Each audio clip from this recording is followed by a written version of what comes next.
teléfonos móviles fabricados a mano por Alfonso y por Jorge, por Coque, con una Raspberry Pi y componentes con socket Arduino, etcétera. Y tenéis aquí. Luego tenéis el silbato este de los 2600 hercios, que ahí vendrán en el pack, ¿vale? Bueno, Abel Valero lo conocéis todos, entiendo. Sus charlas a mí siempre me dejan mal cuerpo, con lo que seguro que hoy voy a comer mal por tu culpa, Abel. O sea que muchas gracias. Preséntate tú solo, ¿vale? No, voy cableado. Ahora te cablean. Vale. ¿Voy a enchufar esto mientras? ¿Necesitas el pasadiapos? Sí, por favor. ¿Tienes quieto, Abel, que te van a cablear? Vale, espera, me voy a quitar la chaqueta. Así va. Mejor.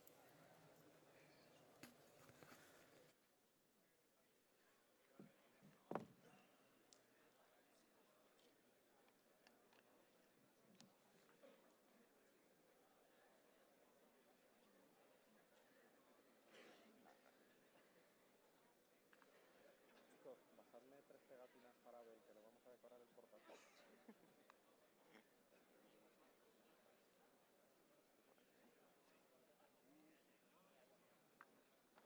¿Quieres HDMI o VGA? Fácil, ¿vale? Ahí tienes el pasa y conéctalo.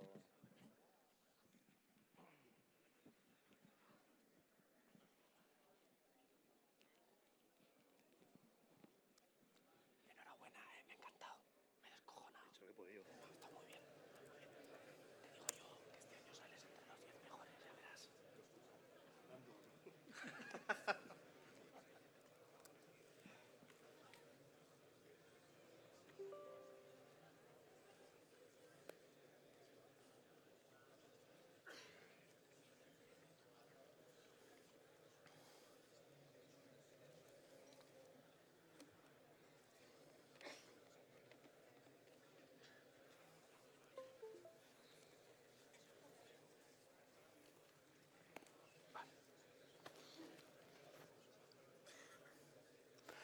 Buenas tardes a todos, gracias por estar aquí. Bueno, voy a hablaros un poco de un malware que se utiliza para hacer espionaje, lo compran sobre todo los estados y tiene unos sistemas de protección bastante característicos. Bueno, no voy a dedicar mucho tiempo a esta diapositiva, soy Abel Valero, trabajo en Panda, pertenezco a estos grupos que veis por aquí, ahí tenéis mi email y mi Twitter. Comenzamos. Voy a hablar de FinFisher. FinFisher es un software de vigilancia desarrollado por una empresa que se llama Gamma Group Internacional. Esta empresa tiene su sede en Reino Unido y en Alemania y tiene varias subempresas que forman todo parte de Gamma Group Internacional. Esto sacado de la Wikipedia, como podéis ver, y poco más ahí, por aquí. A finales de 2011 aparece una filtración sobre este software en Wikileaks. Aquí hablan un poco de su datasheet, de cómo funciona el CANC, cómo contactan con los servidores y demás. En septiembre de 2014, Wikileaks nos va a liberar estos ejecutables que han conseguido y los investigadores empiezan a mirar un poquito por encima lo que va teniendo este malware. Desde 2014 hasta la actualidad, diversos investigadores han estado pues, mostrando cositas de este código, insinuando que tenía máquina virtual y enseñando cosas muy por encima. En algunos eventos privados sí que se ha hablado más en profundidad sobre este malware, incluso se ha nombrado su máquina virtual y se ha enseñado cositas de ella. Ya en octubre de 2017 aparece un artículo haciendo referencia a FinFisher. El artículo se llama Black Oasis APT, a New Target Attack Level Zero Day Exploit. Este artículo ya hablan sobre la VM, enseñan parte del P-code, pero no dicen nada más, ¿vale? Además, nos proporcionan el MD5 del binario, con lo cual aquí yo ya me da el interés y digo, pues bueno, voy a descargarme este MD5 y como sé que tiene una máquina virtual y como muchos sabéis, a mí las máquinas virtuales no me gustan, pues me pongo a mirarlo un poquito. Con esto empieza el análisis de lo que es el dropper. Cuando yo empiezo el análisis, pues simplemente abro el archivo, intento mirar cómo está compuesto. Aquí podemos ver que es un simple archivo ejecutable PE de 32 bits, el compilador es Microsoft Visual C y tiene las secciones típicas de un archivo compilado por Microsoft Visual C, el test data, resource, relog, y luego tiene un resource con varias entradas, como podemos ver. Tiene entradas de lenguaje, que son bitmaps, ¿vale? Luego tiene entrada de iconos, entrada de grupo de iconos y configuración files. De aquí los iconos son legítimos, configuration file es algo que va a usar más adelante y esto será parte de unos payloads. Yo ya empiezo a mirar un poco más el código por encima y en ciertas funciones me doy cuenta que aparte tiene una ofuscación. La ofuscación no es nada particular, ¿vale? Podemos ver cómo hay un salto y ese salto tiene su homólogo y van siempre a la misma dirección. Es decir, podría ser JB, JE. Eso, pase la condición que sea, siempre va a saltar a la dirección que pone a continuación. Sea ejecutado el primero o el segundo. Bien. Para continuar el análisis va a ser necesario eliminar todos esta ofuscación, porque claro, si nosotros intentamos mirar esto en código, pues vamos a ver basura, como habéis visto en la diapositiva de antes, que se ve instrucciones inválidas, se ve cosa que no nos hace leer bien el código. Además, si intentamos hacer un grafo de esto con Radare, con Qt o con AIDA, nos va a salir un grafo completamente ilegible con múltiples paths que no vamos a poder ver. Bien, debemos transformar estos saltos condicionales en incondicionales. Para ello es tan sencillo como realizar una serie de parches. Antes de eso, os voy a mostrar una simple tabla donde se ve cómo son codificados en x86 estos tipos de saltos.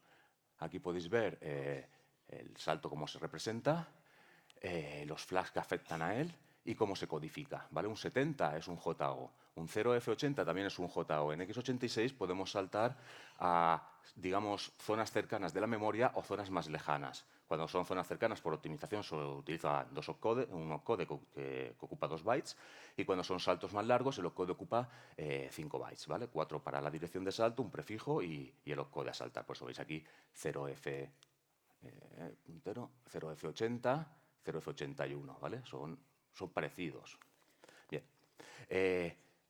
Cambiar de condicional de salto largo a incondicional es simplemente cambiar 2 bytes. El primer byte lo anulamos poniéndole un 90 y el segundo byte lo cambiamos por E9. De esta forma, como podemos ver, estamos convirtiendo el JBest inicial en un JMP.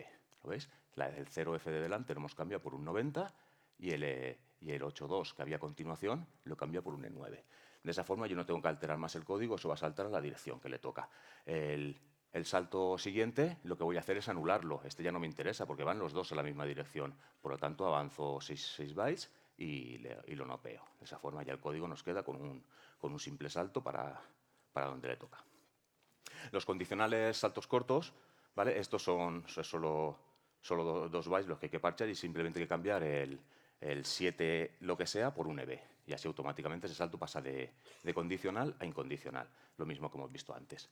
Vemos como aquí tenemos el salto 7709 y lo cambio a EB09. ¿Eso qué le está diciendo? Pues le está diciendo salta 9 bytes para adelante. ¿Vale? 9 más los de dónde está. Bien. Para hacer la limpieza, lo que vamos a hacer es buscar ciertos patrones. Aquí os he puesto los patrones que buscamos, que son 0F8 lo que sea, 0F8XX bytes. ¿Vale? De esta forma nos va a dar un más de los posibles, porque en esa máscara pueden entrar valores que nos salten ambos a donde nos toca. ¿Vale? Tenemos que localizarlos todos y cambiarlos como nos tocaría. Aquí vemos un simple script ¿vale? Que nos hace lo que queremos. Vamos a explicar un poquito esto porque estos son macros de Radare 2. /X lo que nos hace es buscar. Estamos haciendo una búsqueda con comodines. Estamos diciendo, búscame 0F8, un byte, lo que sea, lo que sea, lo que sea, lo que sea, lo que sea, y luego 0F8. ¿Vale? Eso es lo único que hace esa línea. No miréis más adelante. La siguiente línea. Ahí estoy definiendo un macro. Le estoy haciendo un macro que se llama patch1, ¿vale? Ese macro, perdón que no veo vale, el patch1 lo que va a hacer es escribir en la posición donde esté Radare actualmente 90E9, la instrucción que os he dicho, que anula el salto incondicional y lo pone el salto condicional y lo pone a incondicional. Lo siguiente que hace esta instrucción es avanzar 6 bytes para adelante y nopear los bytes que hay posterior, o sea, anular la instrucción que había por debajo. Y posteriormente vuelvo a donde estaba, ¿vale? Y aquí es donde viene un poco la magia. Aquí se está definiendo un macro que se ejecuta a la vez, ¿vale? ¿Este macro qué ha hecho? Vale. En la primera línea hemos hecho una búsqueda. Radare nos va a dar una serie de hits que va a poner hit 1, hit 2, hit 3 y el offset donde lo ha encontrado. Aquí estoy definiendo un macro que le digo, oye, en la variable foo me vas a guardar a dónde salta la instrucción donde está Radare ahora mismo. Es decir, si él saltaba 40-100, pues ahí va a poner 40-100. Voy a avanzar 6 bytes para adelante y voy a decir que me guarde el destino de la siguiente instrucción. A continuación lo que hago es volver donde estaba y ya que tengo foo y bares inicializadas, las resto. Si me da 0, quiere decir que las dos estaban saltando al mismo punto. Y si es así, eso es una de las condiciones que estoy buscando, es decir, eso es un salto, que es un salto condicional que va siempre al mismo lado. De esa forma ya sé que estoy donde yo quería. ¿Ahora qué hago? Con el operador @, lo que va a hacer Radar es todos los hits que realizó la búsqueda se los va a pasar a este macro que estáis viendo aquí. Y este macro, si la condición se cumple con el interrogación admiración, va a ejecutar patch 1. De forma que todas las búsquedas encontradas, si cumplen esa condición, se va a ejecutar el parche de arriba. Por lo tanto, todo el código se va a quedar limpio. Para los saltos cortos, pues exactamente lo mismo, pero haciendo la búsqueda de los patrones cortos. Bien. El script final queda así. Supongo que ahora ya eso que parecía tanta magia no es tanta magia, es simplemente saber interpretar un poquito el formato de macros, pero ya veis que son 1, 2, 3, 6 líneas. Con 6 líneas nos acabamos de zumbar toda la ofuscación que tenía inicial, ¿vale? A partir de aquí yo sigo analizando y bueno, veo que hay funciones que tienen esta pinta. Si os fijáis, esta es el inicio de una función normal, empuja pila, inicializa los registros de la pila y demás, y empieza a pushear variables. Pero aquí, fijaros, todas las instrucciones tienen referencia a ESI, todas, y todas hacen cosas que no tienen ningún sentido. Mueve de X un valor, lo multiplicas, todo va guardado en ESI, ESI y EDI son alterados, más valores, total. Al final esto no me cuadra. Y miras todas las funciones y son iguales. Lo que estáis viendo una y otra son funciones completamente distintas, pero fijaros que hacen lo mismo. Es un código que no tiene ningún sentido. ¿Vale? Lo que sí que vemos que todas las funciones que vemos con esta especie de prototipo de cuerpo, todas acaban saltando a 40.1.950, a esta dirección.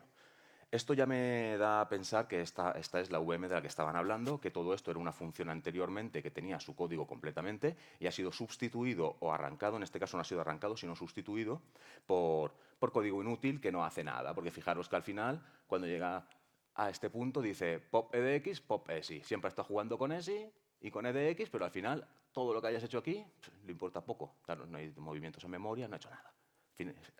Su única finalidad es meter en pila el valor este que vemos aquí, 5A9291 para esta función, y llamar al intérprete de la máquina virtual.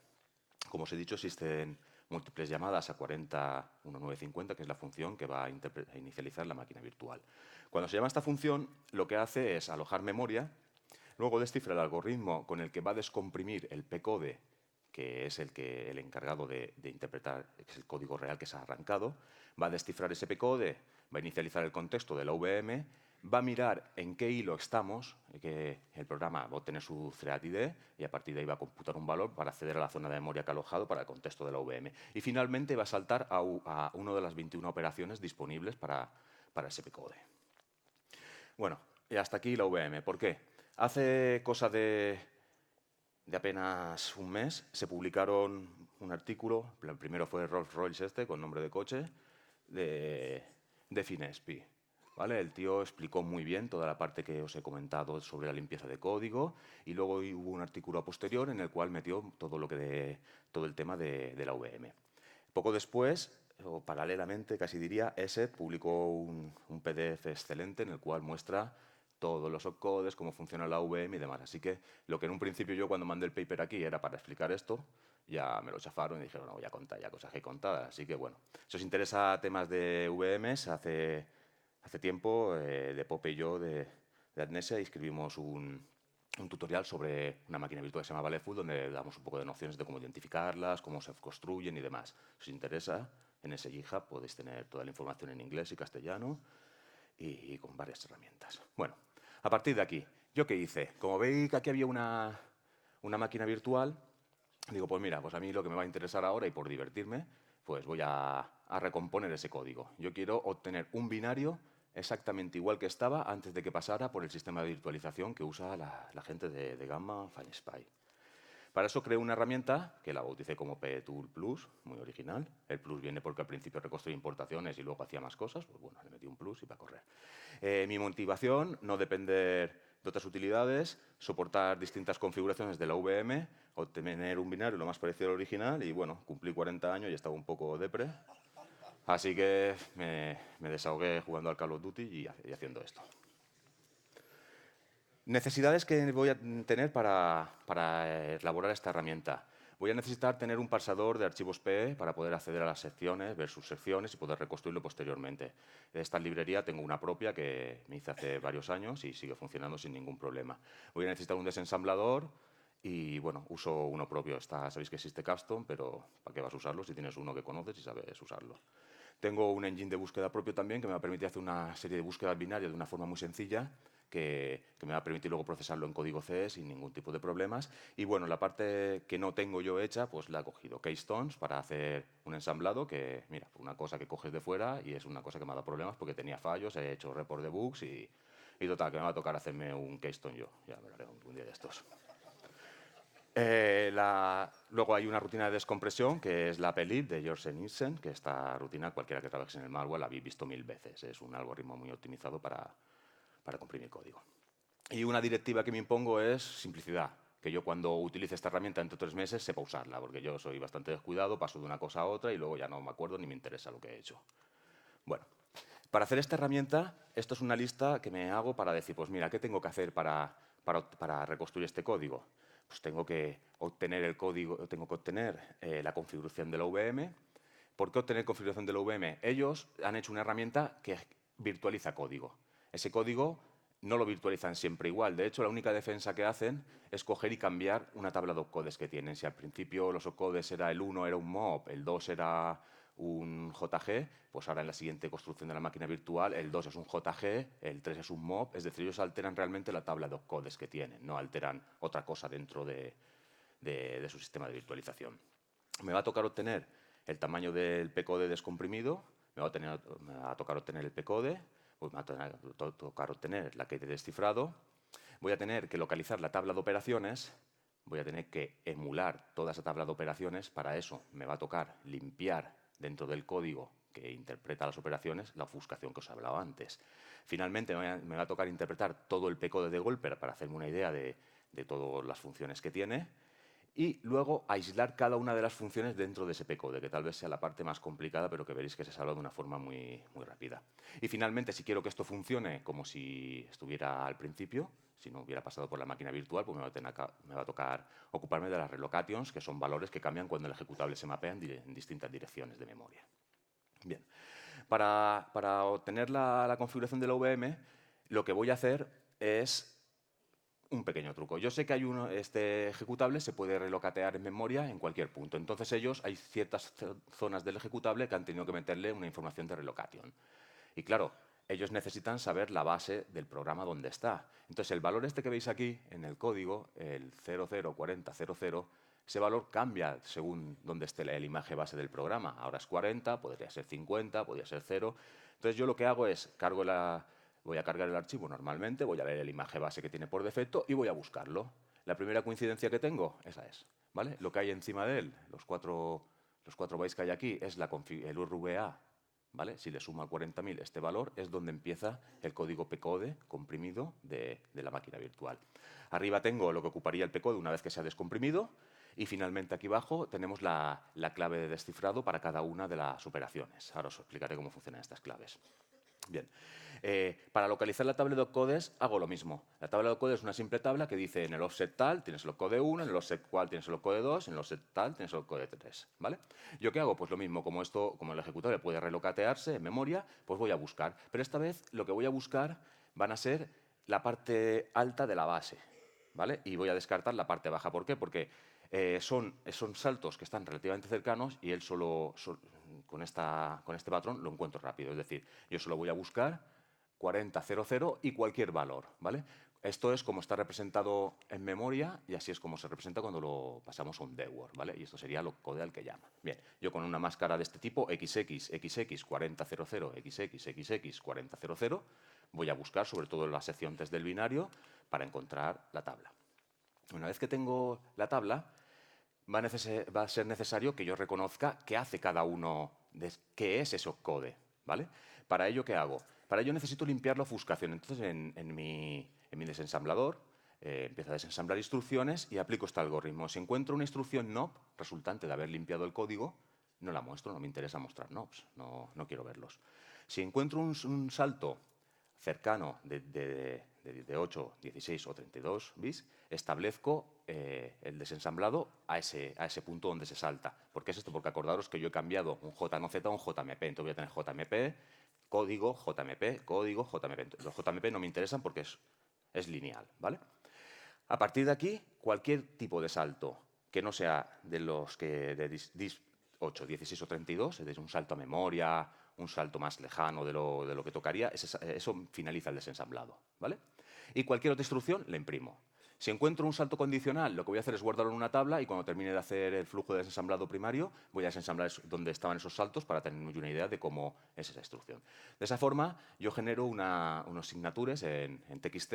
Yo guardo esto y, por ejemplo, aquí tenéis cómo sería un opcode entero. Este opcode entero es una comparación. Daros cuenta que en la máquina virtual está leyendo de EAX, que la ha inicializado, a EBX2C, ahí es donde guarda él los estados de los EFLAGs del procesador original. Entonces, lo que está haciendo es haciendo un test de la bandera EFLAGs con 800 en esa decimal y luego con 80 para hacer un salto, creo que era un JG, si no me equivoco. Aquí está claro que es un JZ, ¿vale? Está haciendo, comparando con 40, es un JZ. Y aquí tenemos opcodes que son pues, para emular código. Daros cuenta que todos tienen la misma forma.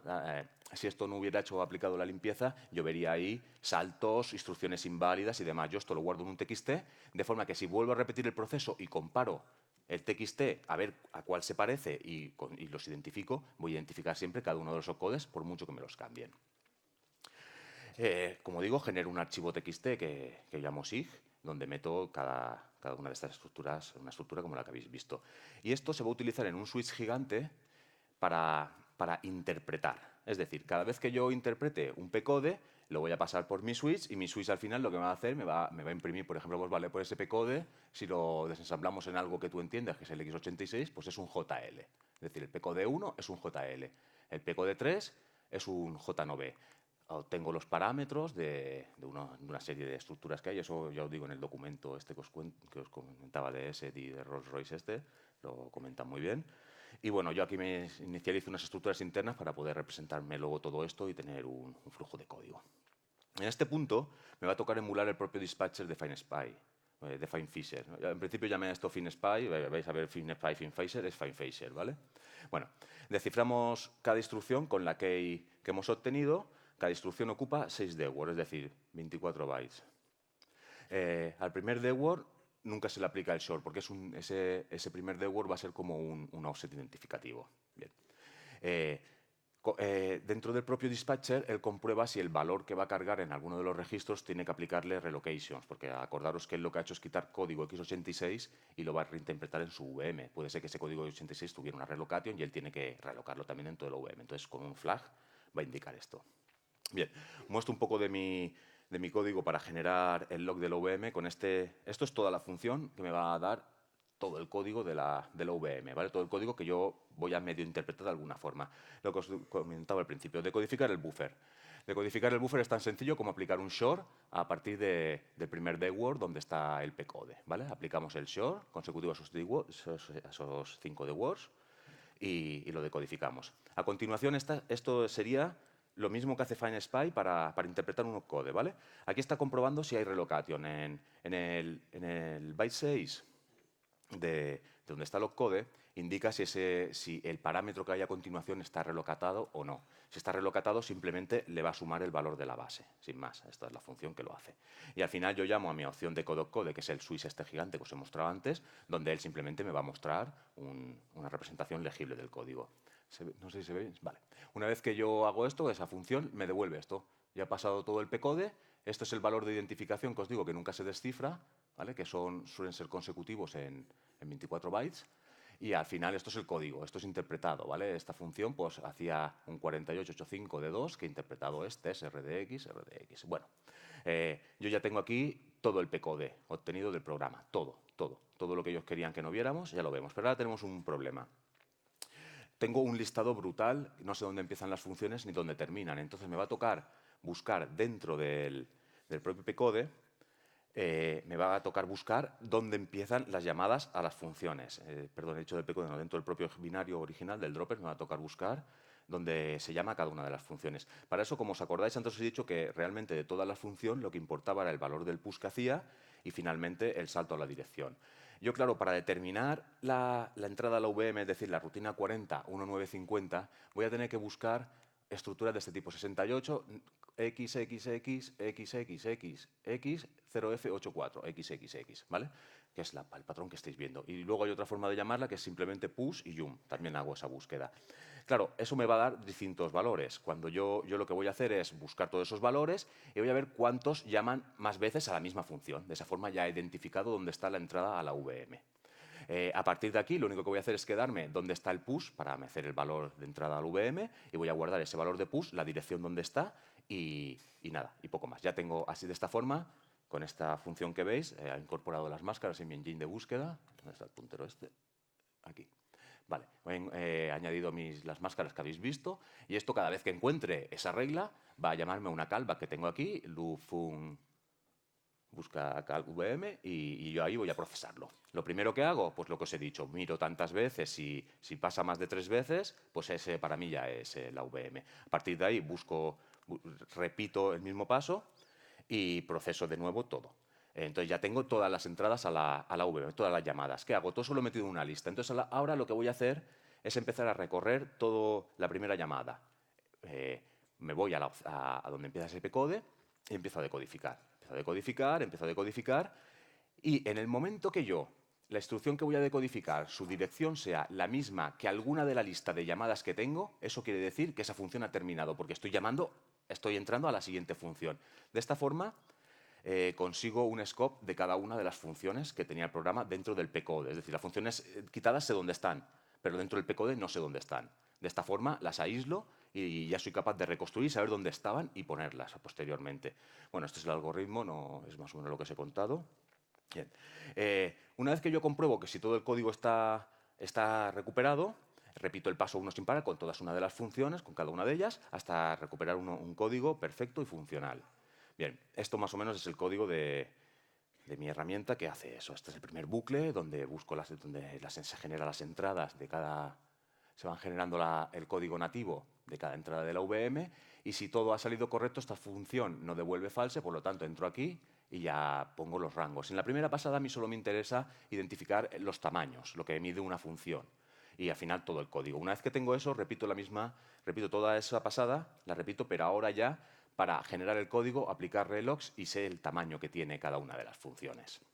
Bien, cuando aplico la relación entre la instrucción y el relog, genero el código de ensamblador y ya tengo un código perfecto, sin ningún problema. Esto es la parte que aplicaría la relocation. Aquí va a enseñaros la herramienta cómo funciona, pero ya me ha dicho Roman que llevo 38, o sea que... Vale, muy bien. Luego al final os la enseño de todas formas, así voy avanzando. No, lo digo porque si me pongo a cargar VMs ahora y demás, pues es tiempo y luego lo hago todo de golpe y ya está. Aquí al final lo que vais a ver es un output. Bien, ya tengo la herramienta hecha. A partir de ahora, cada vez que yo encuentre código con la VM, voy a pasarla por mi herramienta, me voy a olvidar de todo y ella me va a devolver un código completamente limpio que ya voy a analizar.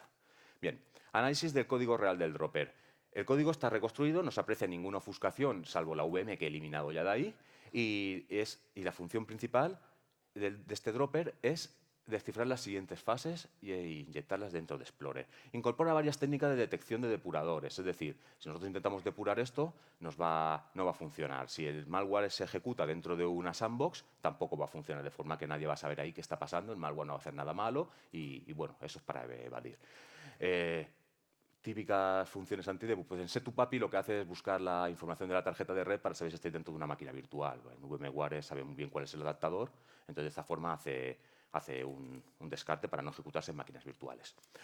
Luego hace un parche a debug breakpoint. Esto es como Windows utiliza la API de depuración. Es decir, si tú parcheas esa API, Windows cada vez que se produce un breakpoint llama ahí. En vez de llamarse ahí, pues llamaría a Dios sabe qué, porque le pone un 90, hay un CC, que es una introducción 3, entonces nunca se para ante una excepción de debug.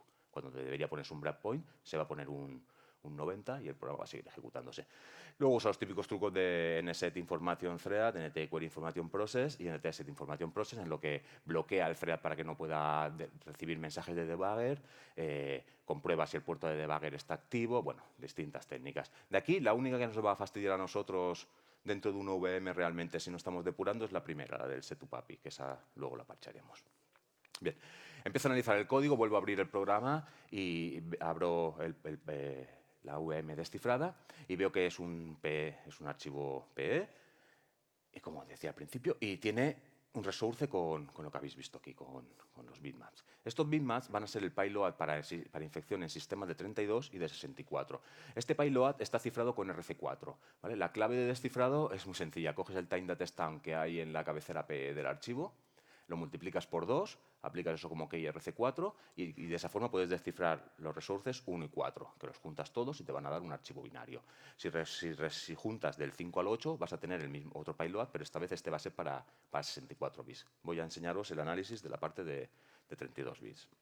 El dropper se va a encargar de inyectar en el Explorer lo que acaba de sacar de sí mismo, es decir, la DLL que va a continuar con nuestra infección, con la infección. Entonces, este sistema de inyección a mí me ha llamado un poco la atención, no lo había visto, supongo que otros analistas lo habréis visto alguna vez, yo especialmente no lo había visto. Lo que va a hacer es obtener en el proceso actual, ¿vale?, donde estás ejecutándose el malware, que es su propio proceso, va a obtener la dirección de kernel de user32. Y ahora, con 2 cojones, coge y lee esa dirección dentro del proceso de Explorer. Claro, a mí esto al principio me chocó, digo, pero vamos a ver, si Windows tiene ASLR, pues no. Windows, cuando el sistema inicia, user32, kernel32 y ntdll siempre están mapeadas en la misma dirección para todos los procesos en ese arranque del sistema. Por lo tanto, si tú tienes la dirección base de ntdll en tu proceso, en cualquier proceso que abras, la vas a tener esa misma dirección. Lo mismo para user32 y para kernel32.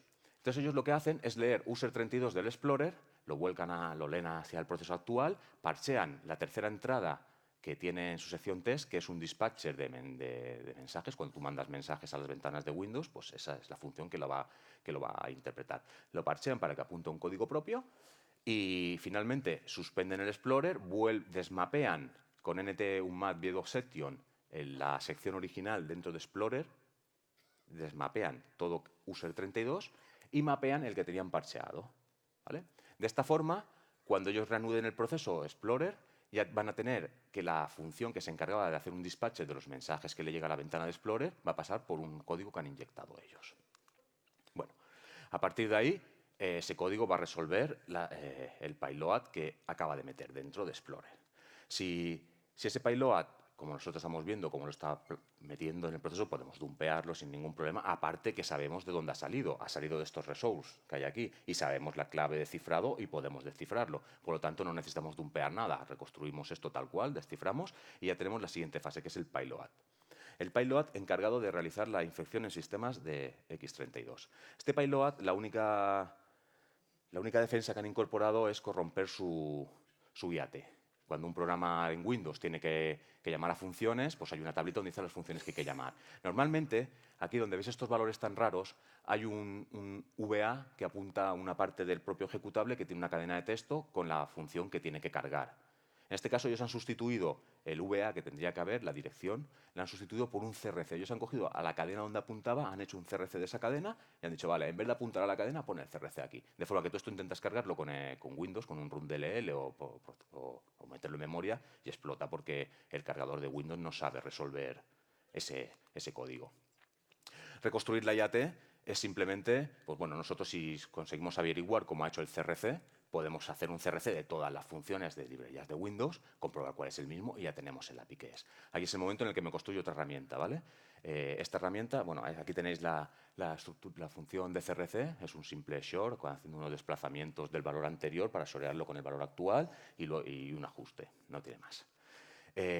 Mi herramienta para reconstruir la IAT lo que va a hacer es recorrer la IAT del payload, voy a obtener el nombre de la DLL, voy a hacer un load library de esa DLL para cargarla en memoria, voy a parsear esa DLL cargada en memoria y voy a recorrer cada una de sus importaciones, obtener su nombre, aplicarle el algoritmo de CRC y comprobar si es el que tenía. Si es así, ya tengo el nombre del API que yo quería. La pongo donde toca, ajusto el URVA y ya tengo un programa. Habéis visto que antes no se veía nada. Tenemos que, pues el CRC raro debería apuntar a 5519, donde debería poner menset.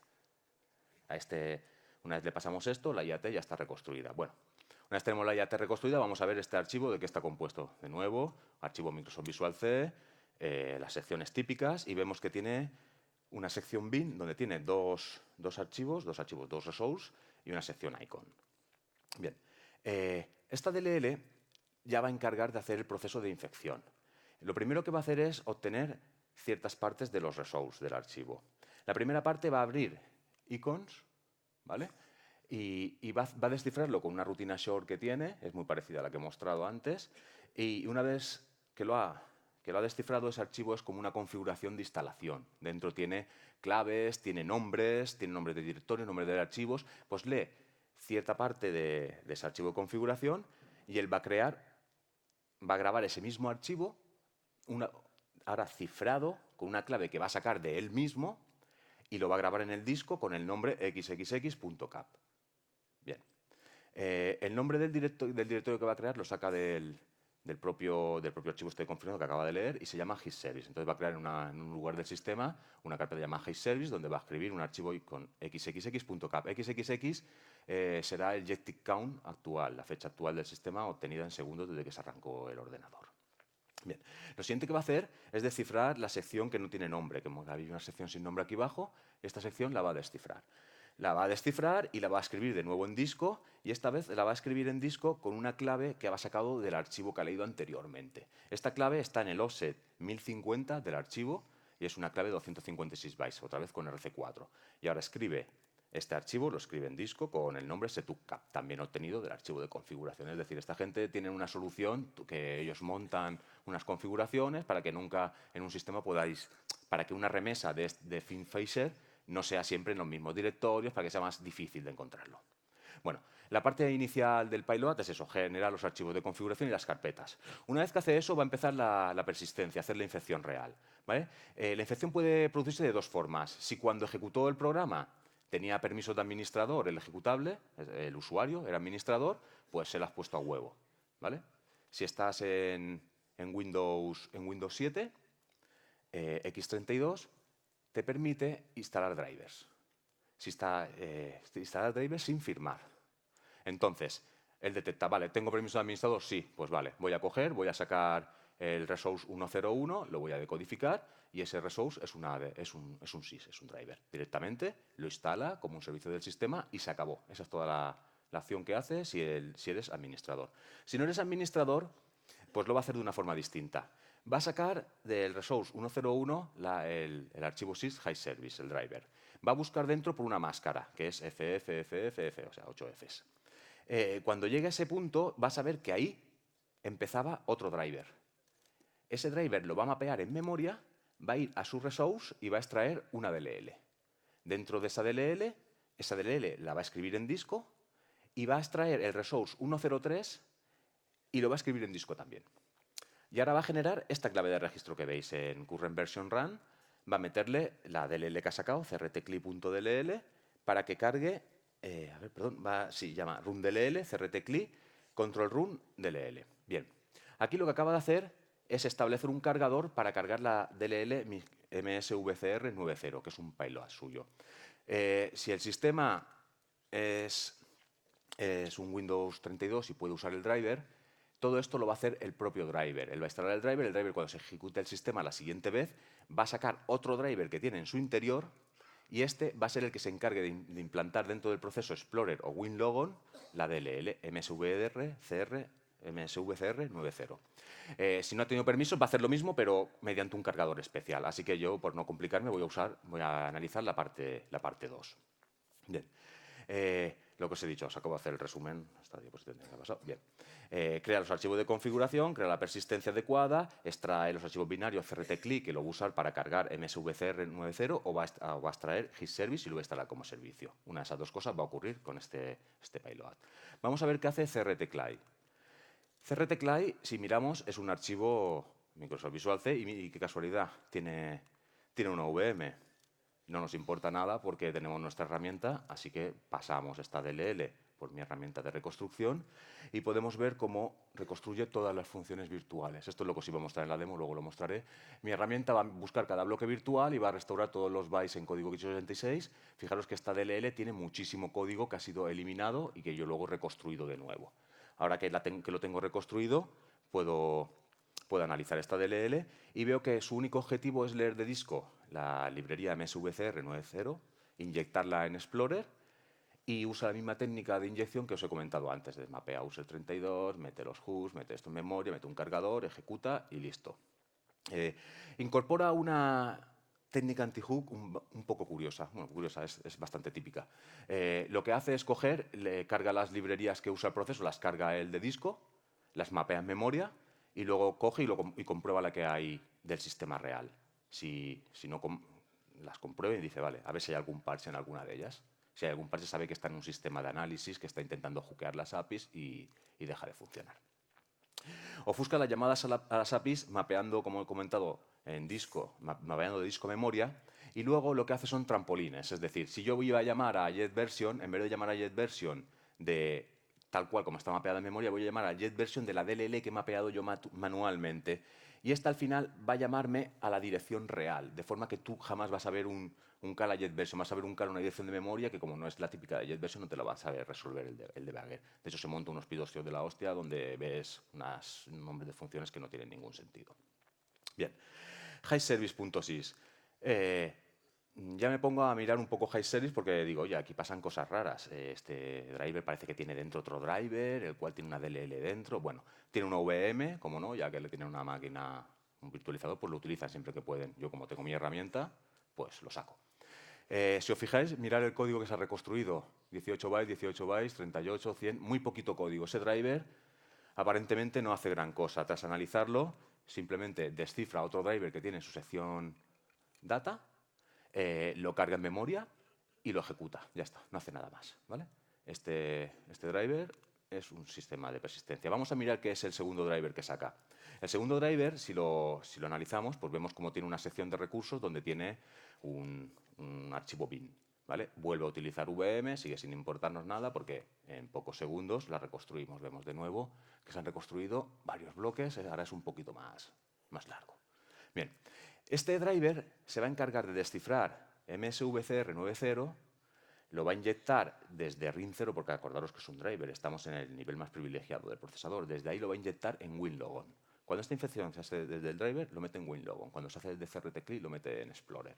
Vale, no va a ser necesario que ejecutemos nada de este driver, porque como hemos visto que el propio cargador, el que está metiéndolo, sabe descifrarlo y demás. Por lo tanto, nosotros vamos a usar el mismo método que usa él para descifrarlo y lo vamos a obtener. Bien, ¿qué vamos a obtener? Vamos a obtener finalmente MSVCR 9.0 DLL. Esta DLL vuelve a ser, qué sorpresa, ¿no? Compilada con la VM. Pues nada, la quitamos. Aquí vemos que tampoco tenía mucho código, pero bueno, lo suficiente para que no puedas analizarlo. MSVCR, su objetivo es descifrar ya por fin la DLL de FinFizer, la que nos va a hacer todas las tareas de espionaje. Va a mapear FinFizer en el proceso actual y va a darle funcionalidades de protección. Es decir, esta DLL es un inyector, es un cargador y aparte es un protector.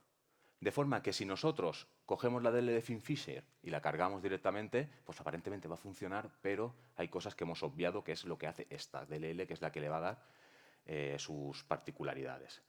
El resource, directamente como he dicho, contiene a la DLL final de FinFizer, está cifrada con un short y con AppleIP. Sacarlo es trivial. Bien, vamos a ver cómo implementa estas protecciones, porque esto es algo que me gustó bastante. Lo primero que hace, una vez que se ha inyectado en Explorer, va a interceptar KI User Exception Dispatcher. Esa API, cada vez que se produce una excepción dentro del proceso, salta. Es decir, si se produjera un error por cualquier cosa, esa API va a ser la encargada de sacarte la pantallita de, oye, el programa ha explotado en tal dirección, o tal, continuar, seguir. Bueno, pues ellos la interceptan.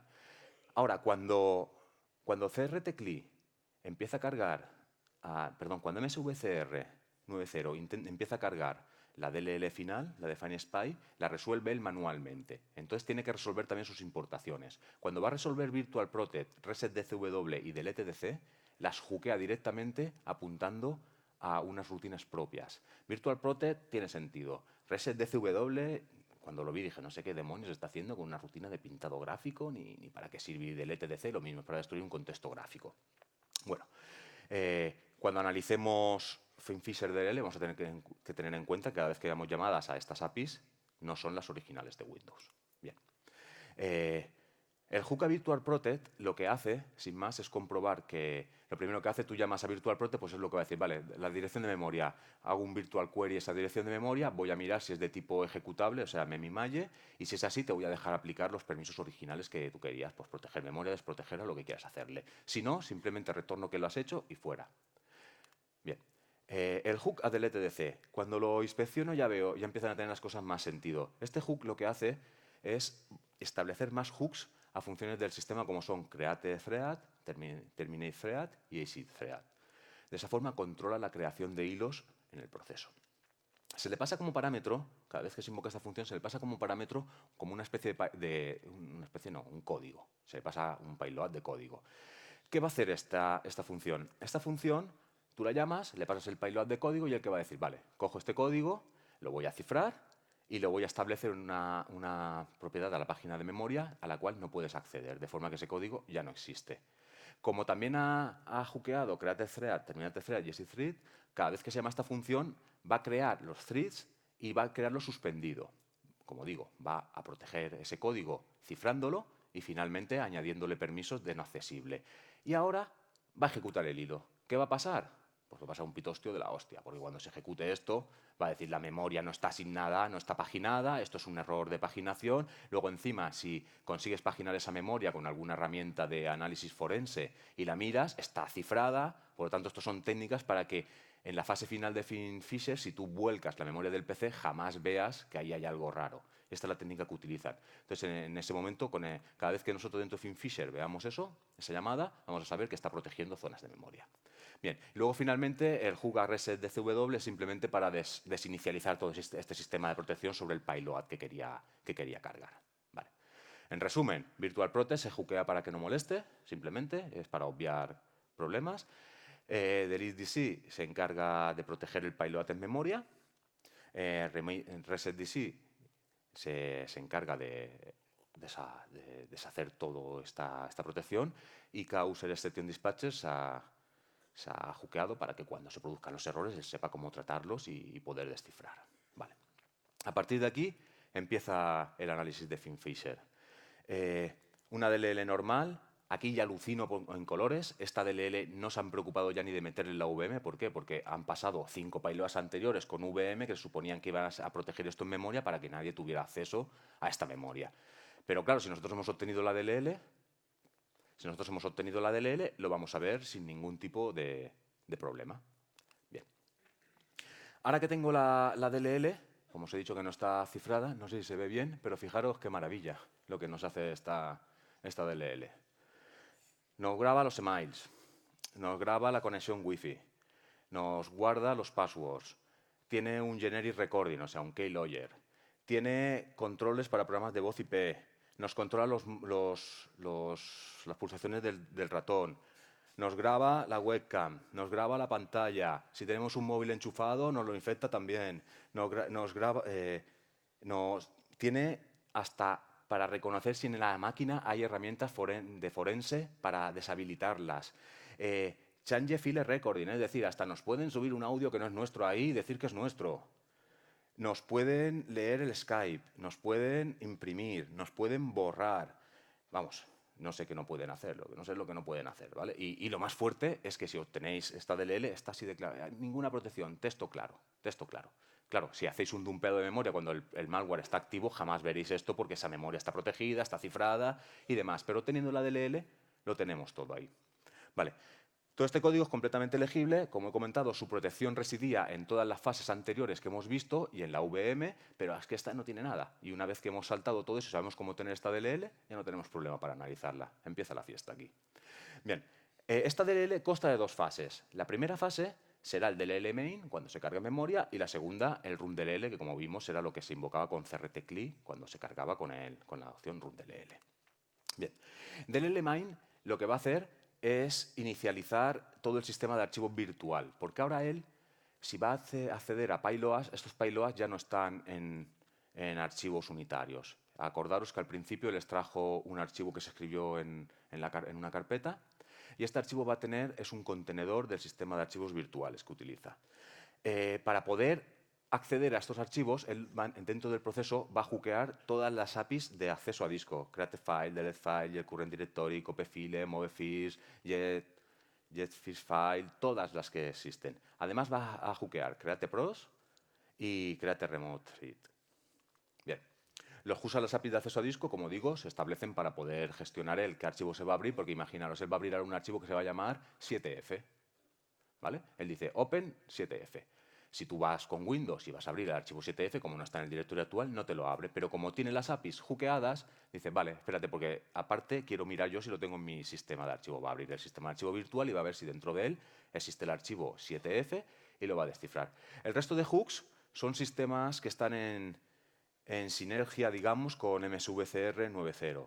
Es decir, cuando tú vas a ejecutar, como hemos dicho, hookea create process y create remote thread, tú normalmente llamas a create process, él instantáneamente spamea un proceso. El hook lo que hace es crear el proceso pero suspendido. ¿Para qué? Para que luego puedas aplicarle las protecciones que necesita para que no puedan ser localizados en memoria. Con create thread, lo mismo. Cuando se crea el hilo, normalmente se lanza, pues él hace que los parámetros, aunque le indiques el parámetro de no suspendido, lo va a ejecutar suspendido. Bien. Ahora la segunda parte, run DLL. Cuando él ya ha instalado todo el sistema de archivos virtuales, daros cuenta que todas estas APIs las ha pinchado dentro de Explorer Exe, ¿vale? Entonces, él está viviendo dentro de Explorer. Él ahora lo que va a hacer es seguir sacando todos sus componentes y tiene en el resource 101, tiene un proxy de comunicaciones. Este proxy de comunicaciones lo va a implantar dentro de Explorer o RShell. ¿Por qué en estas aplicaciones? Porque estas aplicaciones suelen tener acceso a Internet. Perdón, he puesto Explorer y Explorer. ¿Vale? Es el Internet Explorer donde se inyecta. O RShell, que es una utilidad para hacer remote control de un sistema Windows. De esa forma, cada vez que veamos conexiones a Internet contra sus fiances, vamos a ver que las hace Explorer o RShell. Nadie va a sospechar, es un navegador conectando contra una dirección IP. ¿Quién sospecha de él? Es un navegador, está para conectar. Bien.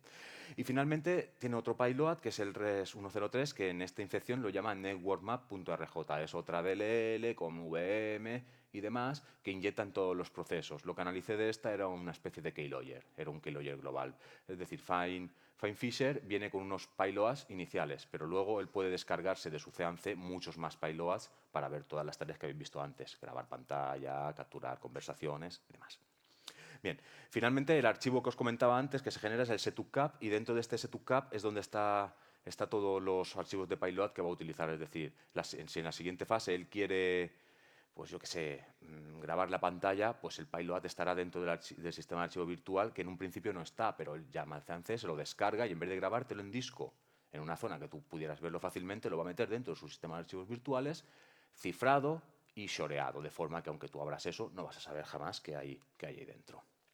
Bien, ¿qué hay dentro de este sistema de archivos virtuales? Pues lo que os he dicho, existen varios payloads, existe la configuración del propio malware, existen las direcciones IP donde tiene que conectar y existe la lista de procesos a interceptar.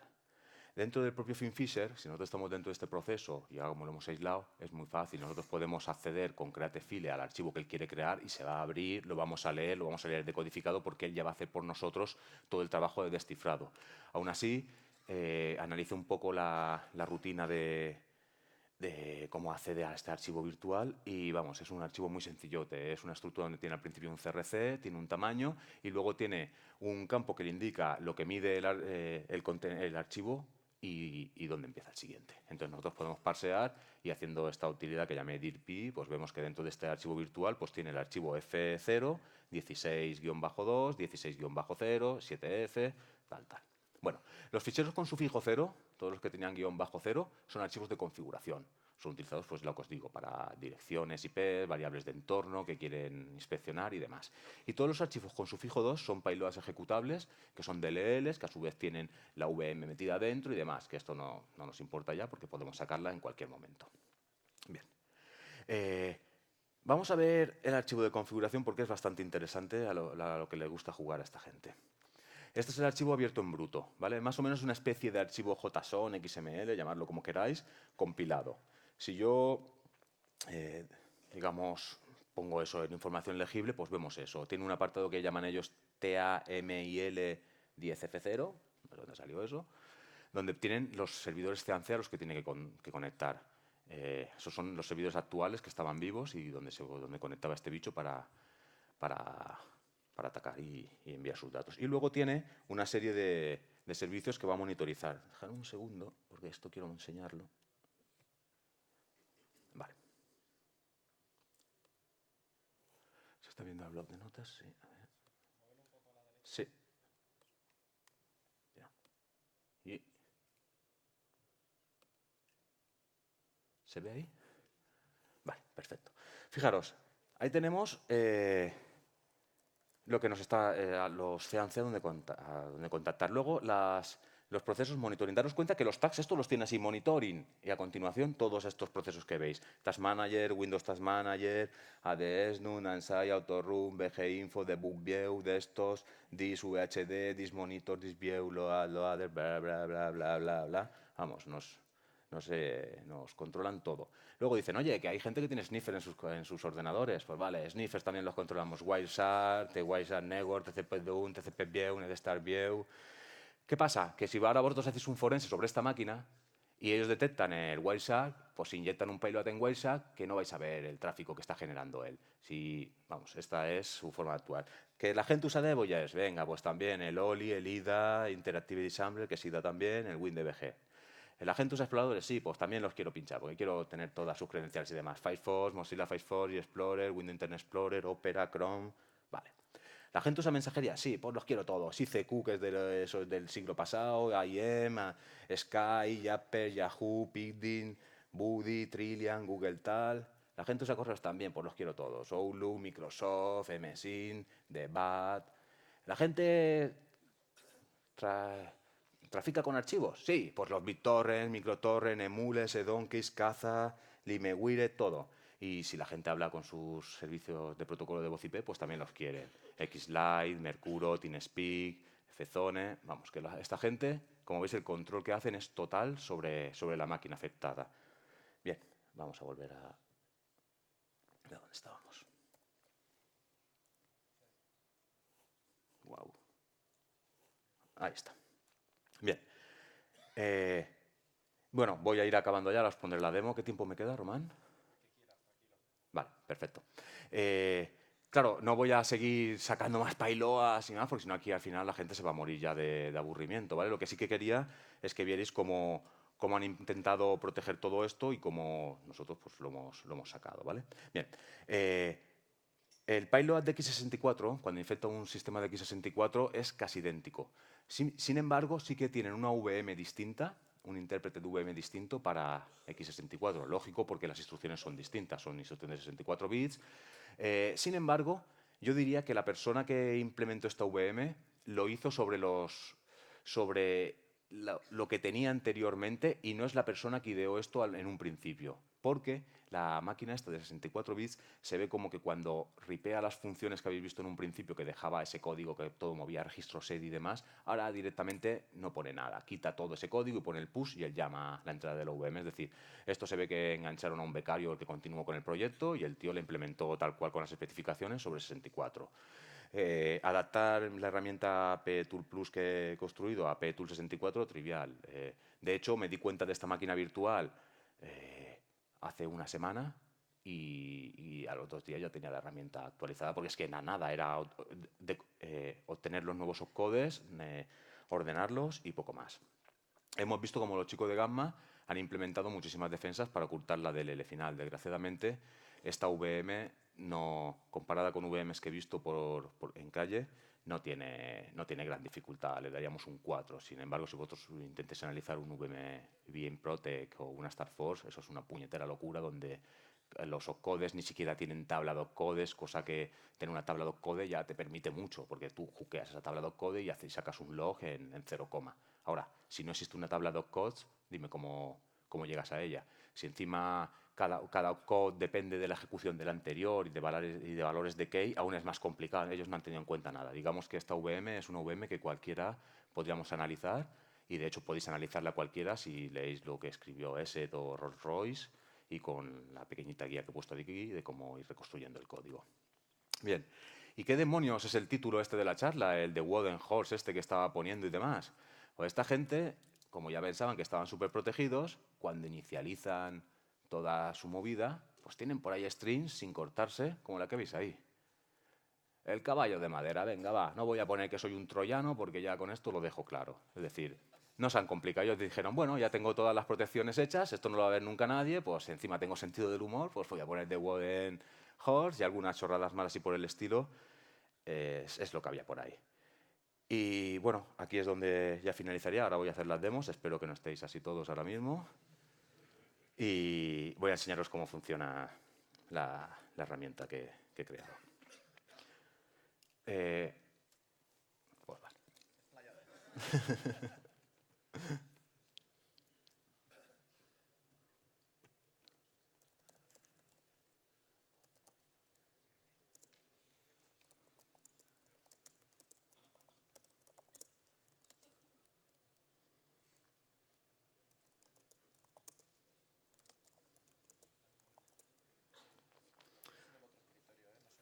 Hostia, ¿cómo lo paso a este?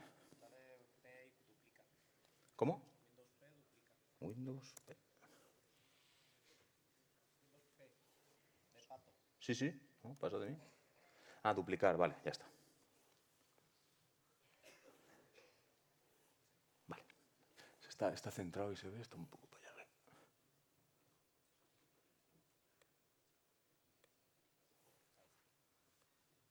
Vale, perfecto. Bien, aquí tengo el archivo este que veis al principio.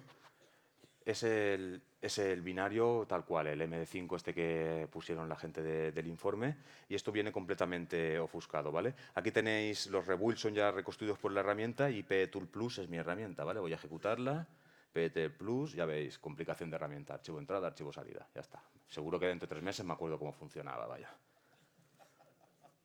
Entonces le digo PETool, voy a meterle el MD5 del archivo y le voy a decir, sácame esto, root.rebuild. Ejecuto, está limpiando todo el código, está limpiando toda la basura. Vale, ahora lo explico poco a poco. Vamos a dejar que termine. Como veis, tiene que limpiar 129 rutinas. Genero el código y las relocaciones. Está trabajando. Y zasca, ya está. Con esto ya tenemos todo lo que esta gente, no sé el tiempo que invertirían en construir esta VM, pero yo os aseguro que el tiempo en desconstruirla ha sido bastante corto. Entonces, la herramienta. Lo primero que hago, como os he dicho, es enumero las secciones e identifico los opcodes, ¿vale? Los opcodes de la forma que os enseñé en las diapositivas. Tengo un archivo TXT que ahora os lo enseño donde están todos los opcodes definidos. Y defino, como os he dicho, fijaros, el opcode 0 apunta a esta posición, el opcode 1 a esta y así, ¿vale? Bien, ahora identifico la base de la VM, como vimos en las diapositivas. La base es 40.00.00.00. Obtengo la key, obtengo dónde está el pcode, obtengo lo que ocupa empaquetado y obtengo lo que ocuparía desempaquetado, ¿vale? Ahora aplico la limpieza de saltos con mi buscador de máscaras. Yeah. A ver. Eso es. Aplico, esto simplemente está limpiando código, este output en verdad no debería salir.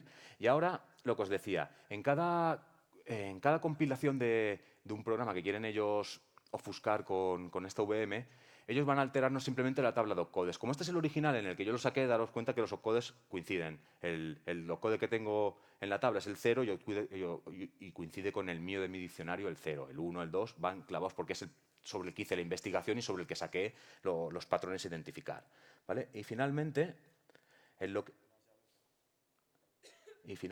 que hago es enumerar todas las entradas a la VM y hago el proceso que os he explicado en la diapositiva de ver el scope donde llega el código, reconstruirlo, aplicar relocations, que eso se hace al final.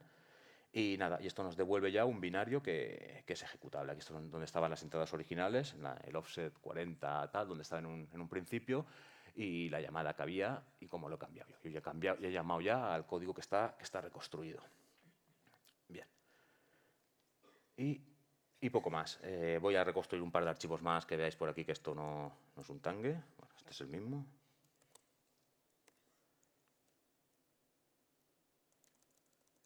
Vamos a ver quién hay por aquí. CRT-CLI. Mira, el driver X. Voy a usar el driver X. Driver X field y lo voy a llamar driver root.rebuild. Vale. Lo mismo. Limpieza, identificación de opcodes. Y finalmente la reconstrucción del código. Fijaros que esto, como lo que os puse en la diapositiva, es que este código es bastante más pequeñito que el primero. Y fijaros cómo la tabla de opcodes aquí estaba completamente scrambleada, ¿vale? Ahora el opcode 0 es el que corresponde al 5 de mi tabla, el opcode 1 es el que corresponde al 3 de mi tabla y demás. La tabla la tengo aquí, a ver si la vemos.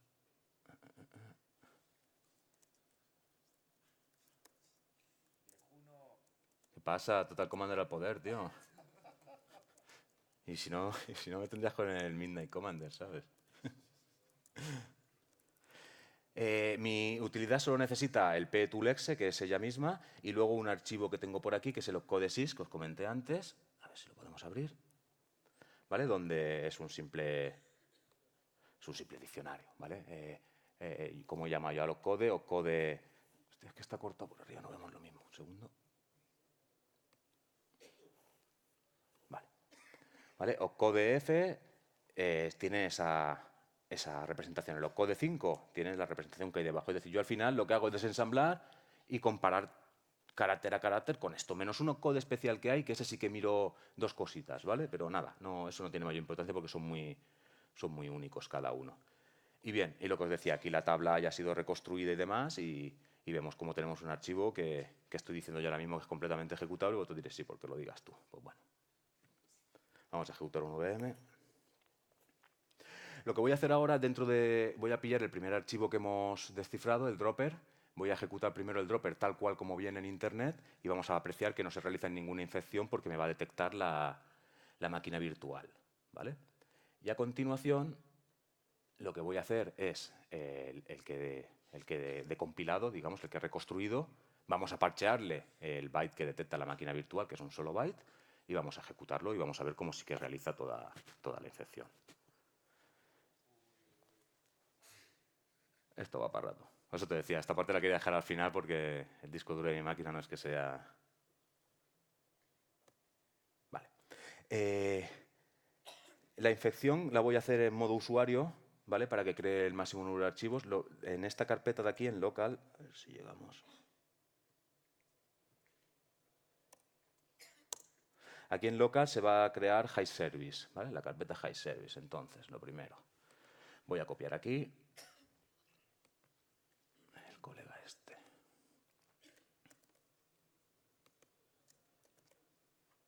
Vale, este es el bicho original, tal cual, bajado de internet. ¿Vale? Lo voy a llamar bicho.exe. Y con 2 cojones lo voy a ejecutar. Ejecutamos, estoy pensando. Como veis, se tira un rato pensando. ¿Por qué tarda tanto y no hace nada? No hace nada porque ha detectado la VM. Y tarda tanto porque tiene una puñetera VM que ralentiza su ejecución, ¿vale? Ahora vais a ver la diferencia de ejecutarlo. Daros cuenta que aquí no se ha creado ningún archivo, ni se ha creado nada. Voy a coger el rebuild parche, que este ya lo tengo parcheado, es parchear un byte de todas formas, para que veáis que no hago ni trampa ni cartón. Vamos a comparar por contenido este archivo con el que hemos reconstruido hace un momento, que he llamado rooted, ¿vale? Yeah. ¿Qué bajas aquí. Eso es.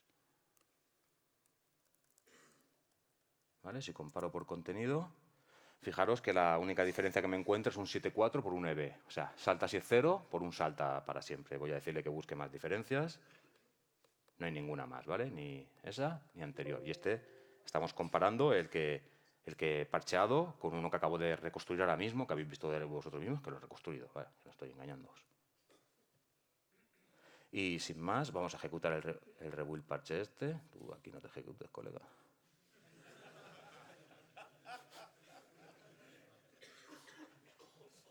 Esta forma no se iba a ejecutar porque no tiene la extensión, pero... Control C, Control V, si le da la gana.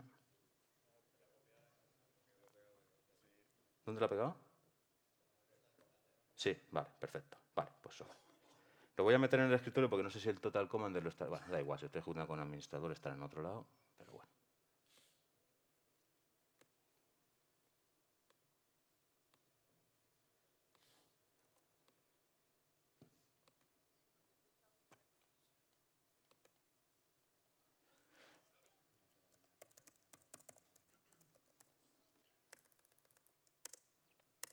Vale, y este lo vamos a ejecutar.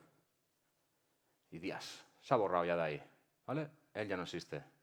Y si nos vamos aquí a la carpetita esta de aquí, vemos cómo nos ha aparecido el directorio His Service con todos los archivos que os he comentado en la presentación de su sistema de archivos virtuales, la MSVCR90, el setup y demás. Ahora mismo esta máquina está completamente comprometida y está intentando conectar contra los servidores de la gente esta de Gamma y decirle lo guapos que somos.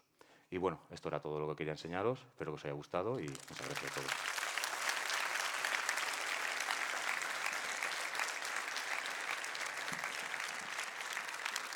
Alucinante, la verdad. Preguntas. Allá hay una arriba. Bueno, perdón, no había dicho nada. Es Marc quien quiere hablar por aquí también. Sí. Todo esto me lo enseñó Marc, que no... Este gran aragonés ilustre. Bueno. Abel, tío. Dime. Impresionante la charla, la verdad. Muchas gracias. Aunque tú digas y has querido hacer prueba de que no nos estabas engañando, creo que si nos hubieras engañado tampoco nos hubiéramos enterado. Y luego, lo que sí que te quería preguntar es, aunque ya lo has comentado un poco por encima, tengo dos preguntas. Comparada con otras máquinas virtuales, como por ejemplo la que usa Kins o otras piezas de malware que seguro que te has mirado, ¿sigue estando por debajo de la complejidad de estas otras? O... Kins no llega a mirarla nunca, no llega a mirar Kins, pero ya te digo que esta máquina virtual yo la considero como una máquina virtual para niños. ¿Vale? No es algo... No tiene... Es que... No, lo digo en serio, no respeta... A ver, os he comentado que hice un tutorial yo y Pope sobre Valeful. Valeful era un reto que se hizo para un CTF. Esa máquina virtual tiene más encodings y más instrucciones que esta que hemos visto y se hizo para un puñetero CTF. O sea, un tío que le están pagando, vete a saber cuánto, no sé cuánto venderá Gamma Group este bicharraco, pero os aseguro que no va a ser barato ni va a bajar de 6 cifras. No entiendo cómo han podido hacer algo así. La verdad es que no lo entiendo. Entonces, perdón, Román. Y la segunda pregunta sería, ¿crees que el esfuerzo en la creación de una máquina virtual para FinFisher, en este caso, compensa respecto a otras protecciones que se podrían implementar? ¿Con un Packer o otro tipo de protecciones? Sí, sin lugar a duda. Date cuenta que aunque digamos que es una máquina para niños en vista al reverse, ¿vale? Cualquier solución de monitoreo del sistema, cualquier emulador que intente emular el código, no va a saber emular eso. Es decir, estamos ante un implante bastante escondido, porque no hay forma de que tú analices eso. Al final las empresas de antivirus y demás lo van a reconocer por firmas estáticas del binario, ¿vale? Pero si tú recompilas el binario, eso ya no lo pilla de nuevo nadie, al no ser que sepan interpretar la VM y ver que eso es un bicho. Que como referencia los de Gamma a muchos de por aquí les han hecho ofertas para Black Ops con mucha pasta. Entonces Se ya dedican ves a el ello. resultado. Sí. De hecho, no... Arriba hay otra pregunta.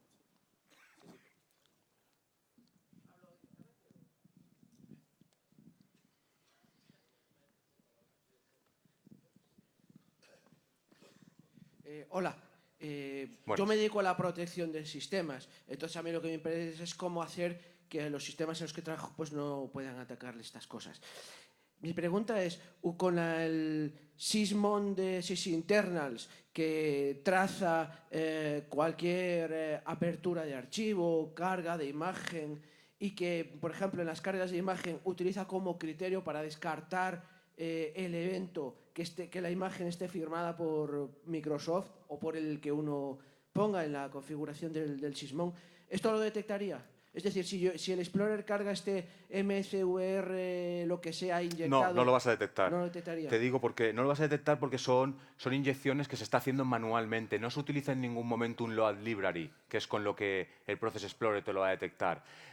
Podrías detectarlo si le metes reglas de tipo de cuando me estás alojando memoria dentro de un proceso, cuando me estás copiando memoria dentro de un proceso. Ahí sí que lo verías, pero tú no vas a ver una carga de DLL como sí porque no existe en ningún momento. Todas las herramientas que hemos visto se encargan de mapear la memoria dentro del proceso. Si hicieras un hook o investigaras la API Open Process y Write Process Memory, ahí sí que verías cómo se están escribiendo dentro del proceso, pero jamás vas a ver una librería cargándose. Por ese indicador no lo vas a encontrar. Vale, o sea que sí que hay que activar las trazas, las tiene, pero o sea que hay que activar las trazas de crear hilo remoto, Correcto. leer y escribir memoria de determinados procesos como Explorer, WinLogon, etcétera, etcétera. Eso es importante para detectar este tipo de cosas. Sí, exactamente. Es que además me puso nervioso porque en alguna máquina nos está saltando alguna alarma un poco rara de cargar DLLs no firmadas y seguro que es por otra cosa, pero estoy puesto un poco Puede nervioso. ser. Nada, ya te digo, no verías, aquí ya te digo que no verías eventos de cargas no firmadas porque directamente las DLLs las mapea él en memoria, las resuelve y las relocatea él en memoria. No vas a ver esos eventos. Tendrás alguna otra cosilla por ahí. Pregunta, ¿has investigado punto de entrada? ¿Cómo entra esto? ¿Te lo No, inyectan en memoria directamente? no, el punto de entrada, según vi en el artículo este de Black Oasis APT, estaba entrando por un zero day ahí lo diré. No me acuerdo ahora mismo, era un zero day en una aplicación de navegador, ¿vale? Pero directamente ejecutan el exe principal y es el que se encarga de hacerlo todo. Última pregunta, aquí tenemos la última. Ganador.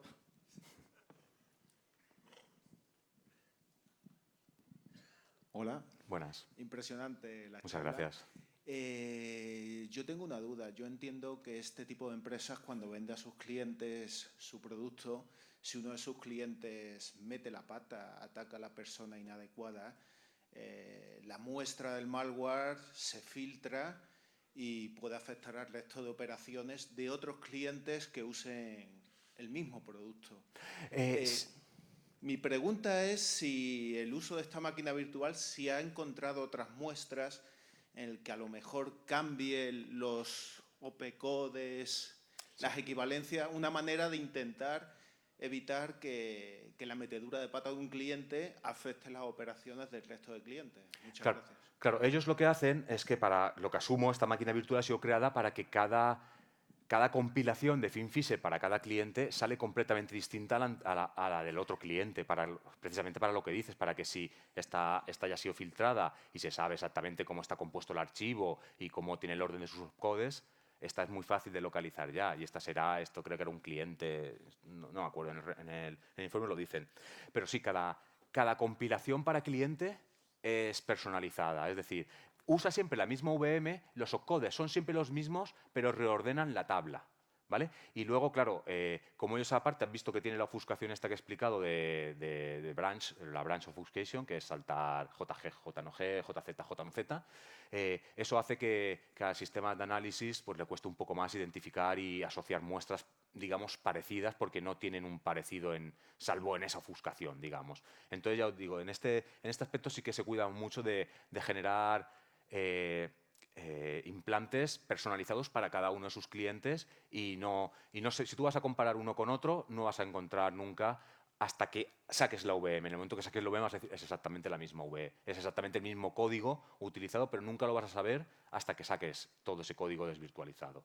Entonces ellos sí que se preocupan. De hecho, el sentido que tiene esta VM es para eso, para poder garantizar a sus clientes que sus que su persistencia va a ser lo más oculta y va a durar en el tiempo, va a durar el máximo tiempo posible. Muy bien. Enhorabuena, Abel. Espectacular. Muchas gracias.